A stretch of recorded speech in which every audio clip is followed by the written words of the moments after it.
Indonesia ने मूंगफली के आयात को लेकर नया कोटा सिस्टम लागू कर दिया है, जिससे भारत के एक्सपोर्ट पर असर पड़ सकता है।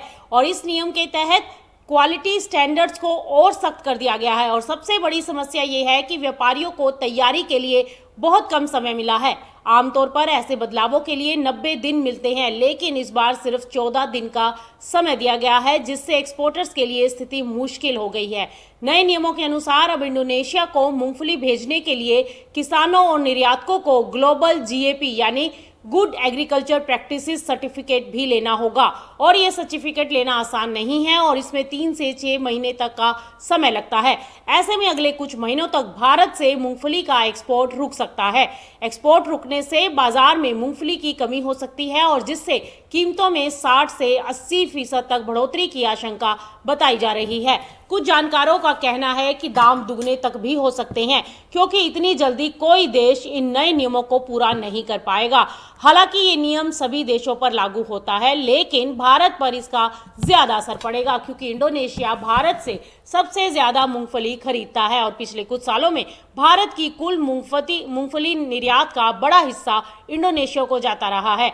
भारत में मूंगफली के निर्यात को बढ़ाने के लिए अपीजा यानी कि कृषि और प्रसंस्कृत खाद्य उत्पाद निर्यात विकास प्राधिकरण लगातार प्रयास कर रहा है, लेकिन नए नियमों से इन कोशिशों को झटका लगा है। अब मूंगफली के दाने और छिलके वाली मूंगफली दोनों पर ये नियम लागू होंगे, जबकि भुनी हुई मूंगफली पर यह नियम लागू नहीं होगा। इंडोनेशिया पहले भी क्वालिटी के मुद्दे पर भारत से मूंगफली का इंपोर्ट रोक चुका है, खासकर अफ्लाटोक्सिन नाम के तत्व की मात्रा ज्यादा होने पर आपत्ति जताई गई थी। हालांकि भारतीय निर्यातकों का कहना है कि इंडोनेशिया के टेस्टिंग नियम अंतर्राष्ट्रीय स्टैंडर्ड्स के अनुसार नहीं हैं और इसमें कई खामियां हैं।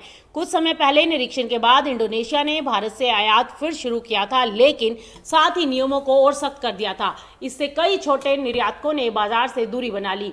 आंकड़ों के अनुसार 2024-25 में भारत ने कुल 7,46,000 टन मूंगफली का एक्सपोर्ट किया, जिसमें से करीब 2,70,000 टन इंडोनेशिया को भेजी गई। मौजूदा हालात को देखते हुए ये साफ है कि आने वाले महीनों में मूंगफली के व्यापार में अनसर्टेनिटी बनी रहेगी। अगर जल्दी समाधान नहीं निकला तो इसका असर किसानों, व्यापारियों और बाजार सब पर पड़ता दिखाई देगा। साथ ही भारत के लिए जरूरी हो जाएगा कि वो नए बाजार तलाश करे और क्वालिटी स्टैंडर्ड्स को और बेहतर बनाए, ताकि अंतर्राष्ट्रीय व्यापार में उसकी स्थिति मजबूत बनी रहे।